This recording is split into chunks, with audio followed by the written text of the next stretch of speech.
నమస్తే అమ్మా. నమస్కారం. ఎలక్షన్స్ వస్తున్నాయి కదా, ఆంధ్రాకి సీఎంగా ఎవరు గెలిస్తే బాగుంటుంది? మళ్ళీ జగనన్న వస్తేనే బాగుంటుంది అనుకుంటున్నాం. ఎందుకండి? ఎందుకంటే జగనన్న ఎన్నో అభివృద్ధి కార్యక్రమాలు చేశారు. మన రాష్ట్రాన్ని ఎంతో అభివృద్ధి పరిచారు. పేదవాళ్ళకి ఎంతో సహాయంగా చేశారు.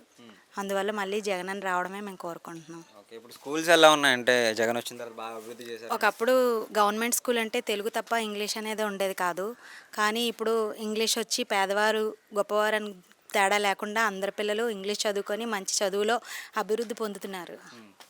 ఓకే, ఇప్పుడు చంద్రబాబు వస్తే ఇంగ్లీష్ మీడియం తీసేస్తాము కూటమి ప్రభుత్వం వచ్చాక అని చెప్పేసి అంటున్నారు, కరెక్టే అంటారు? అది కరెక్ట్ కాదు. ఎందుకంటే ఇంగ్లీష్ అనేది ఒక్క డబ్బున్న వారికే సొంతం కాదు కదా.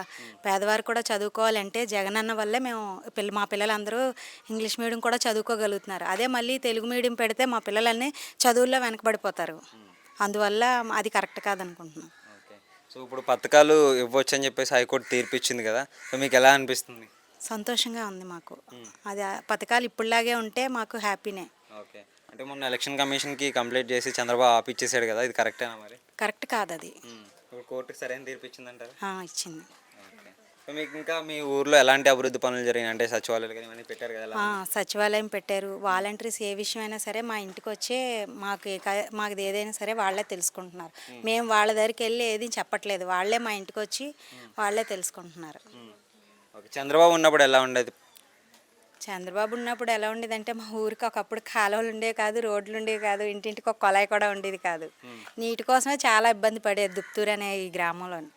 ఇప్పుడు నీటికైతే ఇబ్బంది లేదు. అంతా బాగానే ఉంది. ఓకే, మరి ఇప్పుడు ముగ్గురు కలిసి వస్తున్నారు, చంద్రబాబు, పవన్ కళ్యాణ్ అండ్ అలాగే బీజేపీ. జగన్ మాత్రం సింగిల్గా వస్తున్నాడు. ఎలా ఉండబోతున్నాయి ఈసారి ఎలక్షన్స్? ఎలా ఉన్నాయి, ఎంతమంది కలిసి వచ్చినా మనం నిజాయితీగా ఉన్నవారినే కదా నమ్ముతాం. అది జగన్లో ఉంది కనుక మేము జగన్ నమ్మాలనుకుంటున్నాం.